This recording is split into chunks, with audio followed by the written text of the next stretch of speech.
Hi, everyone, and welcome to this week's episode of A Mind Pod. My name's Nikki Davison, and today I'm here with Nicola Bird. Hi, Nick. Hello, pleased to be here. Thank you. Um, episode is at peace with anxiety, and I really couldn't think of anybody better to come and talk about this than you, Nick, for a number of reasons.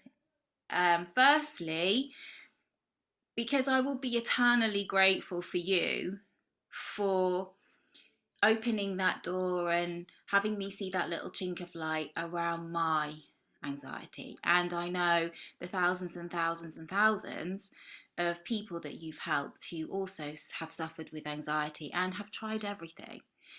Yeah. Um, and also to hear your story. Now, so I first came across Nick, as I think a lot of people do, and that is there. I don't even know, Nick, if the video is still across Facebook somewhere, but that video. But it was at a time for me where I'd had another breakdown. Mm. Um, I felt like I'd exhausted every possible avenue and solution, and almost got to the point where I was thinking, okay, Nikki, you just have to, this is just you, and you're going to have to accept that this is you for the rest of your life. Yeah. I got to that point because I felt like I tried everything. And then, how these things happen, I don't know, but on Facebook, scrolling through and a video, and something caught my attention, and I watched all of it. And everything that you described, I just remember thinking, first of all, I remember thinking, this is my story. Yeah. How can this is my story? So instantly I felt connected because I knew you knew what I was talking, how I felt. So I Yeah. instantly connected with you because I could see and hear that you knew what it was like to suffer.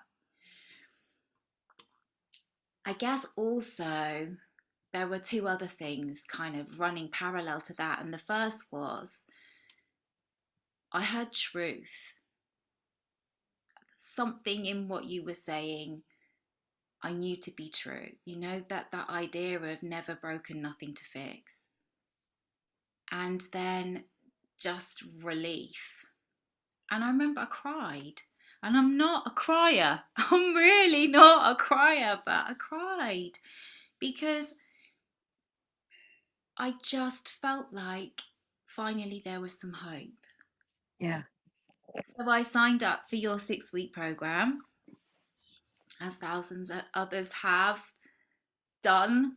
Um, and I can remember, and I don't know if it's the first, you might have changed it since then, Nick, but right at the very beginning, I think it might have been the first video. You said something like, you don't have to worry about anything for the next 6 weeks. That's all. I'm taking that away from you. I can't remember the words, but it was like,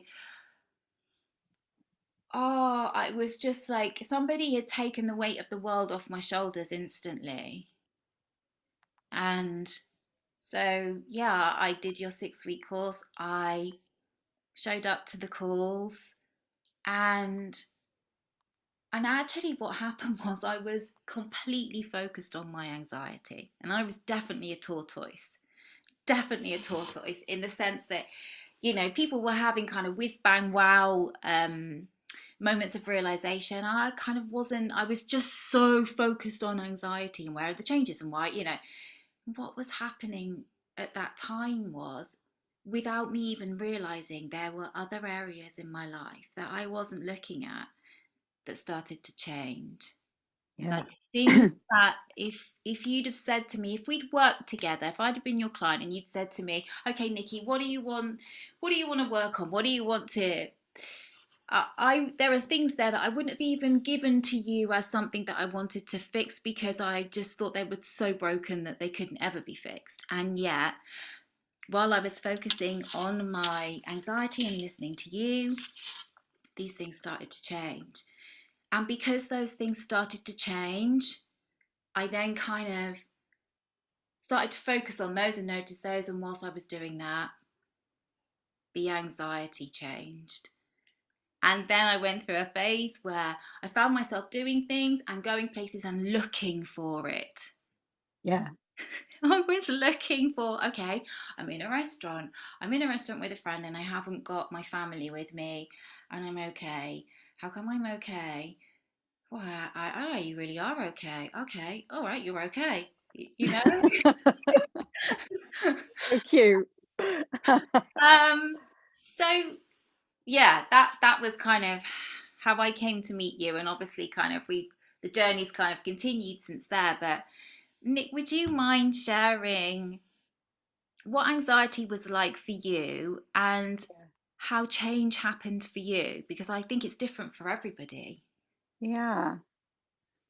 Um, well, it's a story not unlike yours, which is why we kind of resonated, I guess. But so my experience was from the age of about 20 to 40, or to 42, in fact, of and probably before that, of being um, really like how my life panned out was like I was a completely overachiever.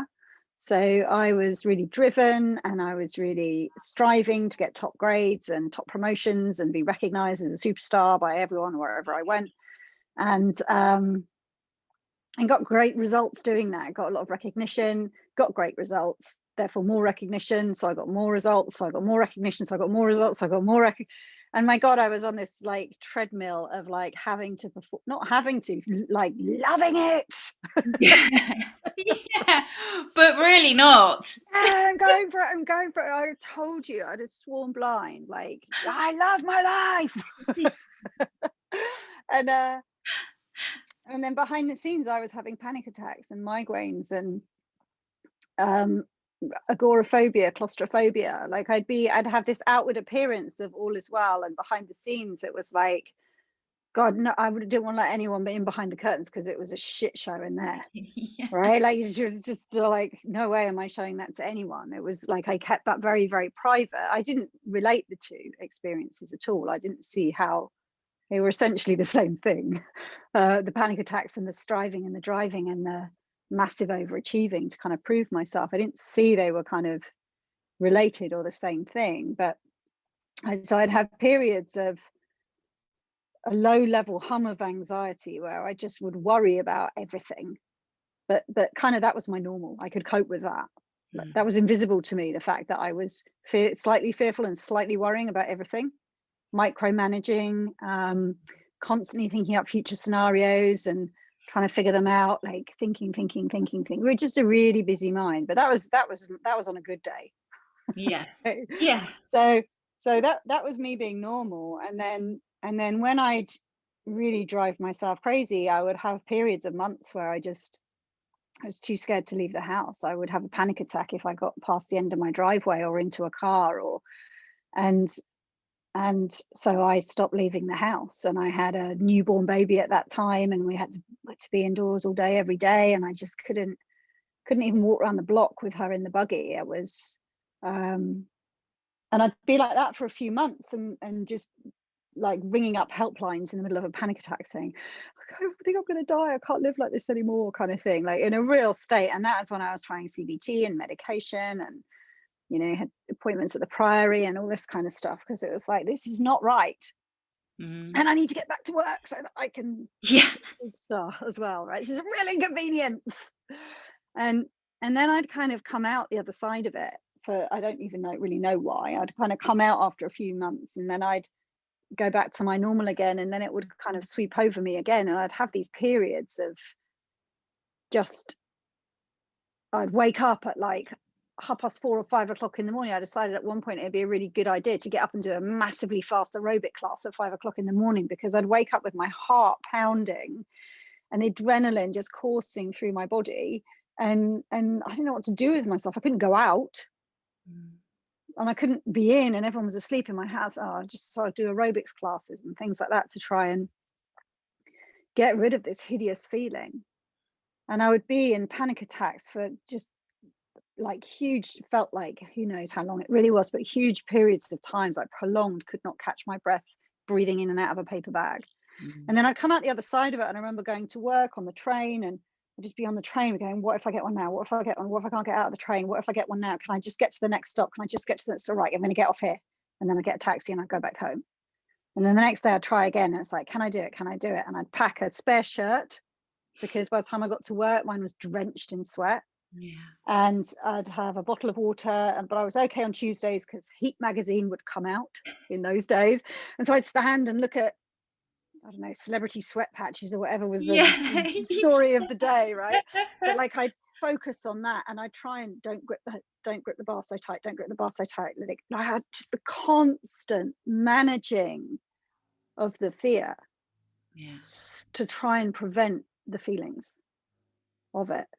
Mm. So like 20 years of that, more or less, severely, and culminating in 2013, where I got flu, and then I got, and that knocked me, like proper knock you out into your bed for 2 weeks kind of flu. Came back round from that, and then had 10 days of migraines straight, which I don't normally get them that often. And at the end of that period, I couldn't leave the house because I was scared of how ill I felt, still recovering from the flu. And every time I tried to do anything, I got a migraine. And so I just kind of took to my bed, and I was there for like 2 months or something. I can't remember, but luckily I had a team, and I had my own business by then, and I had a team who kind of had to take over everything, and I had to hire a nanny to come and pick my kids up from school because my husband was working full time and I couldn't look after them. And that was my biggest hideous horrible experience, I think. And that after that point, I kind of was, there has to be a simpler way. Yeah. This can't be right. But I thought it was about making my life more simple. So I thought, right, I got rid of all of the programs we were offering, and I got rid of like I had 14 team members or something, and I cut that down to 7, and I like really, cleaned out my business and just really decluttered my business. I decluttered my house. I stopped loads of my kids' schedule. I thought simplicity is the way. I want to find out more about simplicity. And that was my first calling. So there has to be something simpler than this. So I kind of put all these systems in place to try and run my business without me, and create everything in my circumstances and the people around me to make my life simpler. Like I had a calling to that.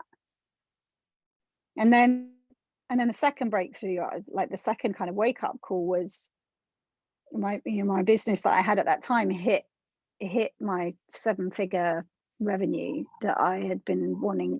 That's what I'd been working really hard for the 4 years since I've been creating this business. And it hit you made $1 million in the last 12 months. I mean, nobody came up and said that. Yeah. but like, it was on my app, because I check my dashboard on my business all the time to see how I was doing. Right, how am I doing, depending what the number was. That was kind of whether I was happy or not, right? Yeah. I thought. So I was doing my usual scanning of it, and saw that it had like got that extra digit on the end, and I was like, oh, that's cool. And then that was it. I was like, nothing there. There was nothing there. And I told my husband, he was like, oh, that's nice. Well done, kind of. And he was like, oh, that's cool. It wasn't rude, but he was just like, oh, that's cool. And then we just carried on. We were on holiday, and we just carried on sunbathing. And I remember where we were, and I was like, I don't get it. Like, this does not compute, right? Like, Yeah. what like, why aren't I whooping? Why aren't I taking everyone out for dinner? Why aren't we cracking open the champagne and dancing down the beach here? Like, what's going on? And it just, there was nothing there. And that was my I guess I see now, that was my wake up call, that my well-being was not tied to my business dashboard. Because Good if it was, you. Good you. I would have been dancing. So anyway, me and my wisdom, I thought, well, that must be because I'm in the wrong job then. I need a different business. Because if this one's not doing it for me, it's obviously not the amount of money where you get your happiness from. Because if it was, then I'd could just double that revenue and then I'd be twice as happy, but it's not working that way. So what's the point? It was kind of like, what's the next goal? And it's like, well, what's the point of making another $1 million? It's like the first one didn't work. Mm. So that experience, like life has a way of waking us up in a way that we'll listen.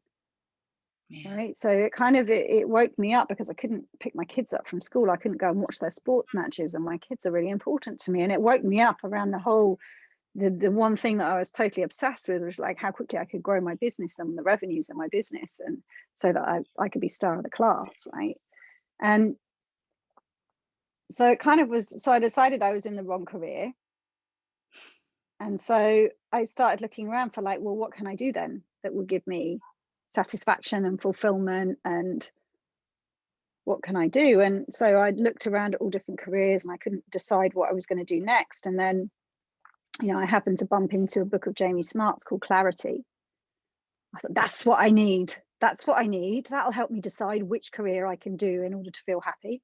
Mm-hmm. And so I bought the book, and like you bumping into the video, it was like the book didn't make sense, but there was something in it that was different Yeah. to what I'd heard before. And from Jamie's work, I found Michael Neal, and Michael Neal became my mentor. And then I had the same experience as you, kind of, where Mike and I hired Michael so that I could get myself a new career. And I spent time with him talking about, well, I tried to spend time with him talking about my new career, and he was talking to me about these principles things, and which seemed completely unrelated to my laundry list of what I wanted to get up to. Yeah. And yeah, but how do I choose a new job? Yeah, I hear that, but how do I choose a new job? And as I started to kind of listen to him and worked with him, and I noticed the same as you, that my anxiety that I hadn't talked to Michael about started to disappear and vanish. And after, a few weeks of working with him, I found myself like booking a ticket to take my daughter to Disneyland Paris, which was, I can't even tell you how far out of my Mm-hmm. things that I would consider doing that was. Yeah. I still, like, it's just like a million miles away from sitting on my bed, which is all I felt I pretty much could do. And so that's when I got really curious about what happened there. Like, how did that happen? Yeah. I wasn't even doing anything. I wasn't, that wasn't what I was up to. I was looking at something different. So how did that happen? And that's when I started exploring and trying to figure out how change happens, like, and learning from people and exploring this understanding. And that's been what I've done since 2013, just been exploring this and finding out about that. Like, how does experience get created, and then how does it vanish? Yeah. Like, when I didn't do anything, how does that happen? And when I stopped running so fast, what's on offer? What's available? And there was just became, through this exploration, like it's like a whole hidden room in my house that I didn't know was there started to be revealed to me. And it was like there was a room of like richness and a richness to life that I hadn't seen, because I've been so busy skating over the surface, either going for my latest goal or trying to fix my anxiety. Like, I would be doing one of those two things all the time. And I was so busy with that, so focused on that, and so my attention was so on that I completely missed out on the fact that there was like this thing called life to be lived. Yeah. And enjoyed and savored, and it was so juicy. Like, there was so much juice in life to be experienced right now, and I was so busy. It's like if you imagine like a massive great big hunk of cheese, and you're this mouse that's busy scurrying all over the whole room trying to find the cheese. I was in it, and it was sitting right there. Yeah. Under its nose. It's just running around, and for 22 years it's run around the room. Yeah. And the cheese is sitting right in the middle of the room. It just had no idea it was there. Oh, this poor little mouse is exhausted. And it's futile because it's running everywhere but where the cheese is for some reason. Yeah, like for me, I kind of what I my my mouse is I was addicted to the content of my thinking. Mm, I was addicted to my thoughts. And I thought that was the only thing that was going on. I was mm, so focused on what I was thinking, and and generally the content of my thinking was quite insecure and not particularly helpful. But I didn't see that actually that was an indication to kind of leave it alone. I kind of thought that that was an invitation to get in there and fix and figure, and I didn't even I'd lost eyes for the cheese. You know, I'd yeah, lost eyes for who I really was and who I'd always been and what I had available to me, and I just didn't see it. I just didn't see it for all those mm, years. yeah. I remember I remember, and you'll remember, probably remember this, and I don't know whether it was in a blog post that you did or a video. But I remember you do it. You, I think it was after the summer. You'd come back and you'd had this realization that you had no anxious clients. Do you remember Yeah, that? Do you? yeah. Oh yes, I do. I remember. Oh my God, that flip! I was. I. Whoa, whoa, whoa, whoa! Hold on! No, no, no, no! I didn't know what to do. I was like, no, no, no, no, no, no. What do you mean? Of course you have. Of course you have. But that was just I another. can I can see them everywhere. Yeah, look, I'm looking at one right now. Don't you dare say that. I need you to be able to see me. Because if you can't see me, then you can't help me. But that was just an invitation to I didn't get at the time what you were pointing to. Mm. Can you talk a little bit about that? It's so funny. It's the one thing everyone wants to talk about and then get really angry with me about. I mean, I don't know how helpful it'll be, but I'll give it a stab. The reason it's not helpful is that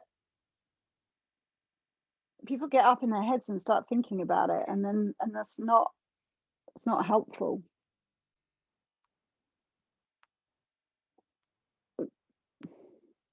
But you ask, so I'll do it anyway. But it's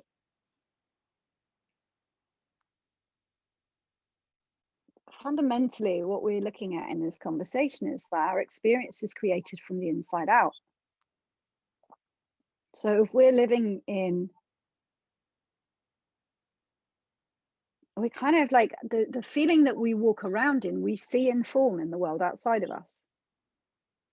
So if I'm in a joyful feeling, I can look out of the window, and right now I'll see the blue sky and I'll see the sun shining off the house, and I'll think about going out and growing my flowers this afternoon, and I'll um, like I noticed the cat's all cuddled up and asleep next to me, and the cat looks chilled out. The weather looks lovely. You know, the people are walking past, they're all chatting and chatting with each other, and it's really nice to see people outside and look at those lovely people. And if I'm in a lovely space, that's what I'll see, and I can see these really pretty flowers in my window box that my husband built for me, that's got hearts on the inside of the window just for me. Oh, oh, Isn't that cute? so cute. When I'm sitting here in a shit mood, there's only 15 clouds in the sky. Those people out there, they're talking so noisily. They've got no respect for me. Why am I stuck in here when I could be outside? Whereas my cat just gets to lie there without a care in the world, and I've got to work so hard. Yeah. That window box is shit. I wish my husband had bought me one instead of making me one out of pallets. I can see 3 flowers that are dead. Now I need to go and sort the window box out.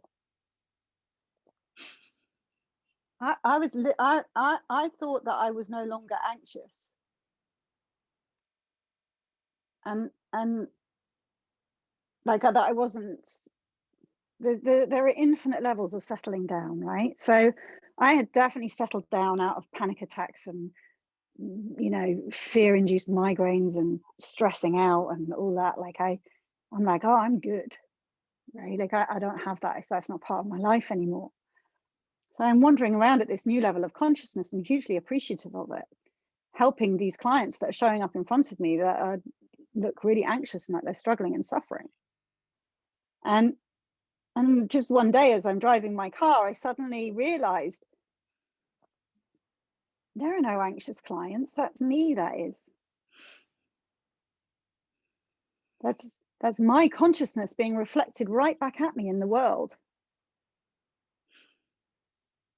And I don't have to keep doing that. Yeah.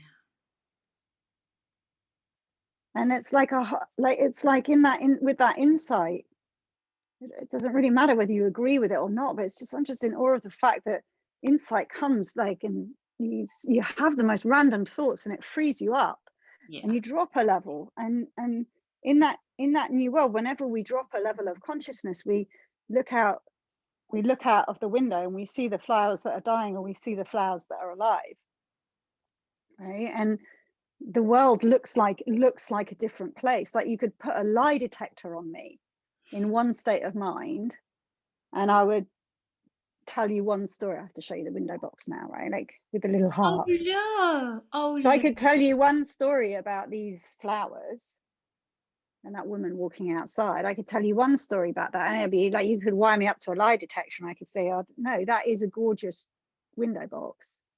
Yeah. And in a lower state of mind, you could wire me up and I'd say, oh, shit, it's so homemade and I want a posh one. I'd love a nice one. That one isn't good enough. From a feeling of discontentment and dissatisfaction, it looks like things aren't really enough. And so as our level of consciousness change, our world changes around us and the world of form changes around us. And so after having that insight, I just was walking around in a different world. And in that world, there was whatever I was doing, like my anxious, whatever level of anxiety that was invisible to me, that was creating anxious looking people around that outside of me, just that part of me wasn't there anymore. So what was being created from that space stopped showing up. Yeah. My migraines was created from a state of anxiety. When I stopped being anxious, the migraine stopped showing up. Yeah. When I dropped that level of fear and insecurity in me, the anxious clients stopped showing. I mean, they literally stopped signing up to my newsletter. People stopped signing up. They stopped watching my videos. They stopped signing up to work with me. And then new clients came in, and clients who were like, I want to know more about life. I want to know more about enjoyment. I want to know more about the principles. I want to know more about how do I share what I've seen. Yeah. And that started coming in. Like that's what I get more questions about now, is like, how do I share this? What can I do to learn more? Like, talk to me about mind or consciousness. Whereas before I was getting fix me, fix me, fix me, fix me, fix me, fix me, fix me. And I don't anymore. As a result of an insight, not because I fixed everybody. But Yeah. the thing that blew my mind, Nikki, was just that I've been trying for 20 whatever years to solve my own anxiety. And then I've spent the last 5 years previous to that trying to help other people when I worked out how to solve my own. And I didn't want people to suffer, and I didn't want there to be Mm. anxiety and people have to struggle unnecessarily. Thank God. Thank God you did it. Yeah. But then with one insight in my world, I vanished it from the world entirely. Yeah. Like, it's an inside out job. And your video or newsletter that said that, that was how I started to see that it was from Mm, that. Because my instant reaction was, no, no, no, no, no, no, no. Yes, there are. Yes, there are. And then it was yeah. just like I got what you were talking about and I could see. Yeah. And it's I don't know. I don't know about you, but for me, So any kind of insight I ever have always just seems like the most obvious thing in the world once I've had it. It's almost to the point I was talking to somebody on Wednesday about an insight I'd had about childhood. Mm, And they asked me to kind of share it, and I'm just sat thinking, this is just gonna seem like the most obvious thing in the world when I just I hadn't really seen it. I hadn't, yeah. and that's the thing, isn't it? You know, these insights that we have that change, change us, change how we see things. That of course they're obvious Mm, because the knowing and the ability to see, it was like it was always there. It isn't like it's anything new, really. Do you know what I mean? It's yeah.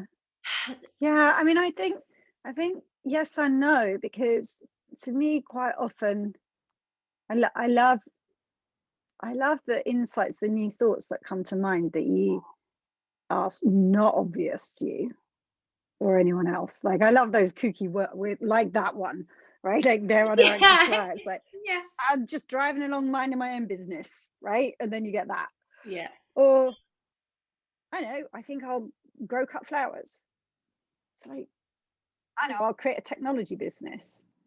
I know it's like I love those fresh thoughts that come that are really not obvious and don't fit into your existing world. They're not, they surprise you, mm, but they're really cool. And then yeah, the obvious, but not the obvious, but the ones that where the truth behind life gets revealed to us. yeah, Insights into how life works, because they are in the direction of truth, then they are just sitting there waiting to be seen. So when you consider that, there's an intelligence, a responsive intelligence that shows up in the moment when you need it. And when you consider that fact, and then you look and you realize it's true, always has been, always will be, but you lived as if it wasn't, yeah, because you didn't know that. I didn't know that. That's why I was always trying to future proof my life and what ifing everywhere, because I didn't know that until I had the insight. Oh, when it happens, you can take care of it then. yeah, And that was, I mean, that's so obvious, right? If you think about it, yeah, but like not, you know. because you always have, every bit of your life, you've always, I mean, you're still here, right? So somehow you manage to respond in the moment to everything. Yeah, I mean, you can judge it more or less badly, right? Like more or less messily, or elegantly did you respond to things in your life? But you always handled everything. There was a response when you showed up to that moment in your life. There was a response to life in that moment, always. And that's just true. But because I didn't know, because I'd never considered that fact, that wasn't invisible to me. I had never really realized that before. And so my whole life was spent trying to micromanage everything. and Because what if actually, this happens, and what if that happens, and what if this yeah, happens, and then when you see, when I realized that, when I had that insight, it's like you don't even have to think about whether it's true. So like when people who are listening, when you just heard me talking about there are no anxious clients, if you have to go and think about whether it's true, just please just fast forward that bit of the video or the podcast. but but but if you hear something and it's for you, you don't have to think about whether it's true. You just realize it's true. Oh my God, I could take care of it then. And when I had that insight, like all my what if thinking about migraines just went, it's like someone turned the radio off. So my head went quiet. I never had to think about it again. What if I get a migraine now? What if I have a panic attack now? What if this happens? What if that happens? Just, I love those insights that just take away a whole layer of thinking. yeah, yeah. Like what I see about that is when we when we respond in the moment as we're meant to, without the what if and the future proofing, like that's what's healing. Like that's where healing is.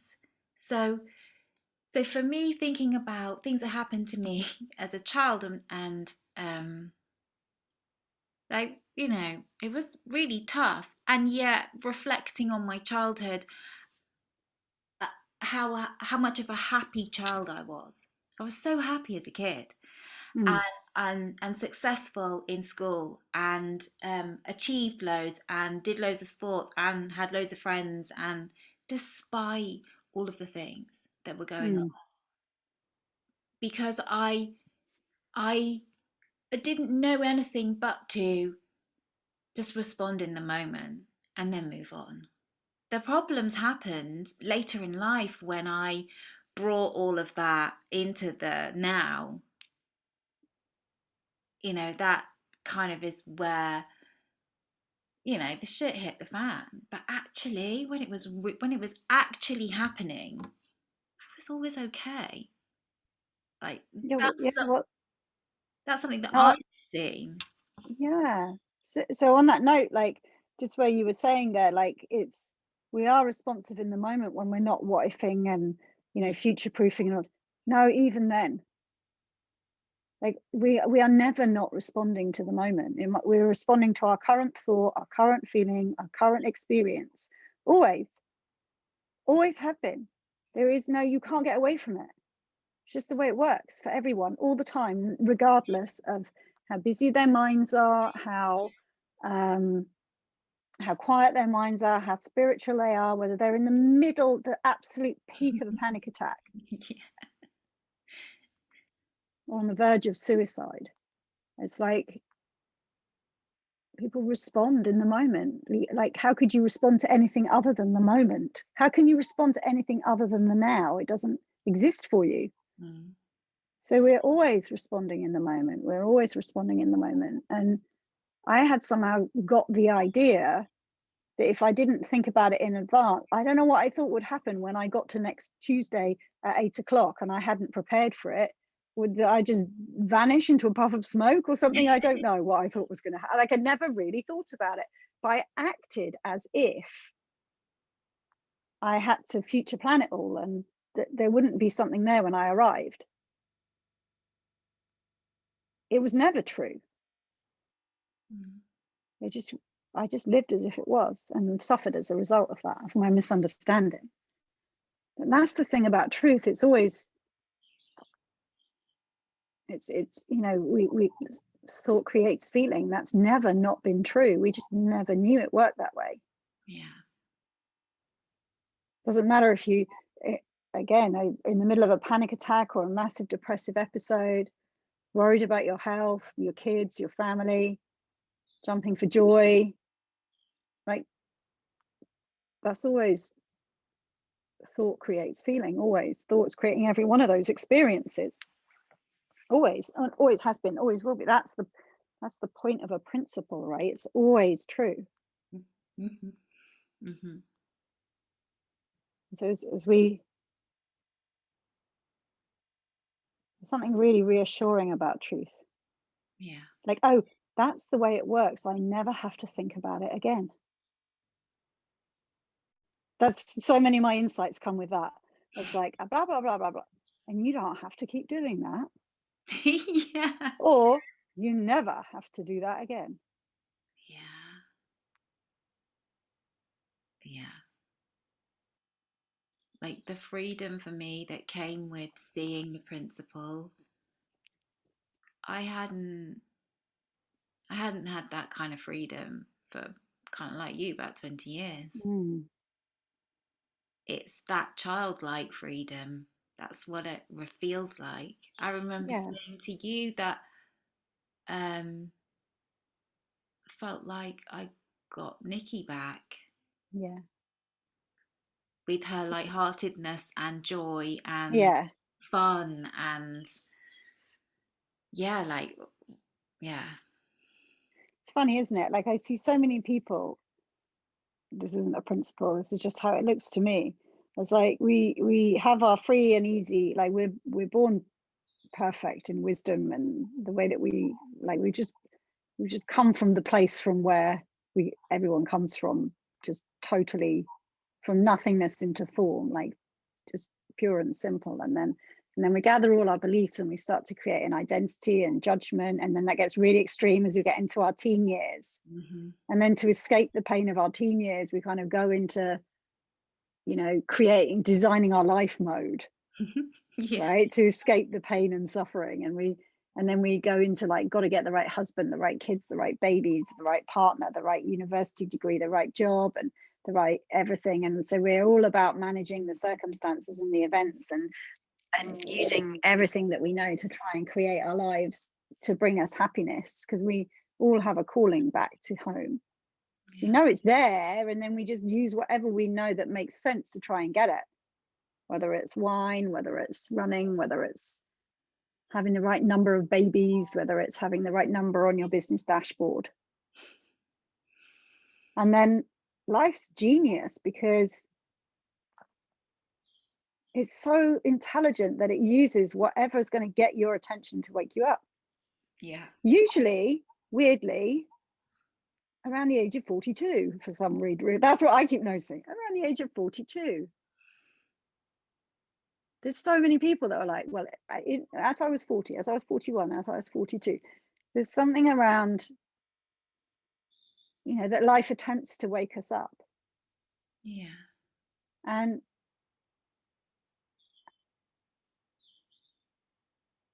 I mean, it was attempting to try and wake me up for 20 years before that. But at some point it gets, if you don't listen, some people are just wise and they listen to their intuition and their bodies, and they have a deeper knowing. But for so many of us, it's like we get to this age and we just haven't listened for so long that the intelligence plan system turns the volume up and up and up and up, up and up. Yeah. And then we have anxiety, or we have a heart attack, or we have panic, or we have a divorce, or a bereavement that takes our knees out from under us, or an experience that wakes us up. And because we don't understand that, it seems to me that we go into, oh shit, I'm broken. Oh, poor me, there's something wrong. How do I fix this? How do I change this? How do I get rid of this? So we pay attention, Yeah. but we don't really appreciate what it is. And at some point, if we see what it is, it changes our relationship with that. Because for me now, I have a sense of, like, one of my podcast guests, he said once, I love this. He said, what if we're the lucky ones? Yeah. So gorgeous. It's like, I'd always thought we were so hard done by, and that I'm a victim of anxiety, and why did life have to pick on me? And then suddenly, with hindsight, and only ever with hindsight, because when you're in the middle of it, Of course. it doesn't look like you're the lucky one. Yeah. But when you come through the other side of it and you see what life has been trying to show you and see what you've learned, but for that, I don't think I'd have listened. I don't think I'd have discovered this whole new room in my house, but for that. I know. You become so grateful for the chaos and tumultuous times. You kind of see how it was in service of you, even though it really didn't look like it at the time. And if you're in the middle of it, I totally get it. It does not look like it's in service of you right now. No. But that, I totally see that now. yeah, Yeah. hindsight is a brilliant thing, isn't it? Well, I yeah, of mean, course. And I remember that podcast. I remember those words. What if we're the lucky ones? yeah, I remember really hearing that. yeah, And there's another layer of freedom, because I don't have to feel bitter and resentful of the years that I missed out, because yeah.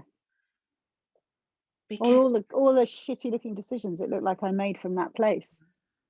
yeah, All the decisions I made out of insecurity or fear, or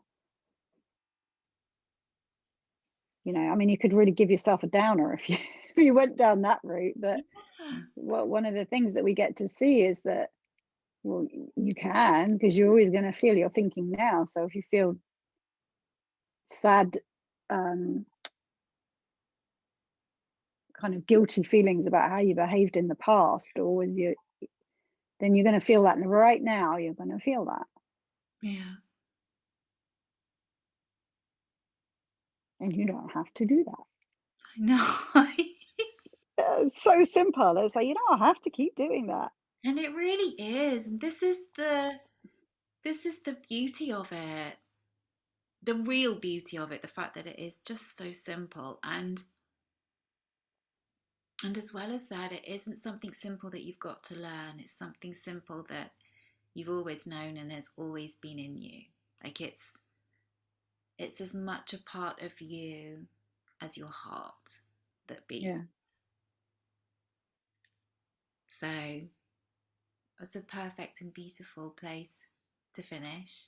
Nick, yeah, for me, I just want to say that I will forever be grateful to you for those videos that you created, and the course that you created and the program that you run, yeah. regardless Thank of you. kind of me doing whatever I do in the future, or but I will always be grateful because it's the one thing that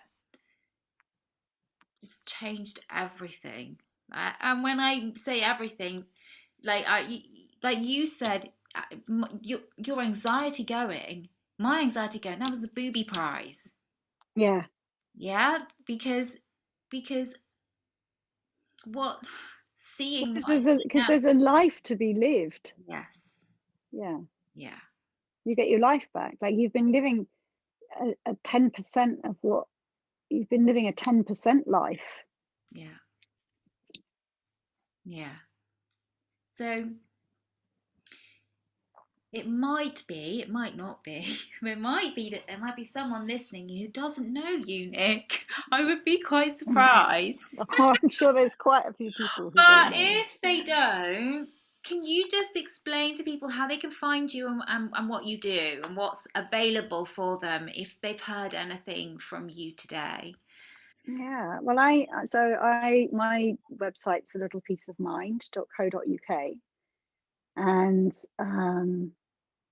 it's weird. I still run my 6-week program for people with anxiety, but it's weird because people sign up and they don't ask me questions about their anxiety. So it's there. If anything's landed for you today and you want to learn more about this understanding and mental health and where it lies, like that's what I teach and share over there on a little piece of mind. And there's YouTube channel with all the videos. And that video you mentioned actually is on my YouTube channel, so people can find it there, which Oh, you can good. find from the website. Yeah. And yeah, so I run programs there, but actually the majority of my time now is spent teaching and training and supporting practitioners who want to go and share this understanding in the world. They they, they see anxious clients, and I'm really glad to help them so that they can help the people that they're seeing in front of them. And that's really where I'm getting my kicks right at the moment, is helping, like, kind of share what I've learned and what I've learned from all those hours and hours and hours of coaching and teaching and working with people with anxiety, so that I've been doing it long enough now, like you, right? People who come through the program and get touched by it and then want to go and help other people make such profound changes in their lives. I love that. I love the sentiment of people who want to do that, like you. Well, it's that kind of paying it forward, isn't it? It Yeah. it's it's all about sharing. Uh, like, Well, you learn so much from doing that as well, oh as you God, must yeah, know. Yeah, it's like the best. If you want to learn more about this, teach other people what you've seen. Yeah, totally. Totally. So I get to learn so much from my clients because I get to do that. And then they, same for me. Like when my life changed so much, I just saw other people struggling, and I thought, I could help you with that. You don't have to keep doing that. I, I think I could help you with that. And that's all I had when I started a little piece of mind. It's like, oh, you don't need to worry about that. I can help you with that. wow. And that was that one idea, and that was it. A little piece of mind got born from that. So I love people who've seen the change in themselves, and then they want to help other people. But anyway, it's all over there on the website. Perfect. Nick, Yeah, thank you so, so much. It's been an absolute blessing and I'm so grateful. you're very welcome. My pleasure. Thank you, Nikki. Take care. Speak to you soon. And bye, Bye. everyone. See you next week. Bye bye.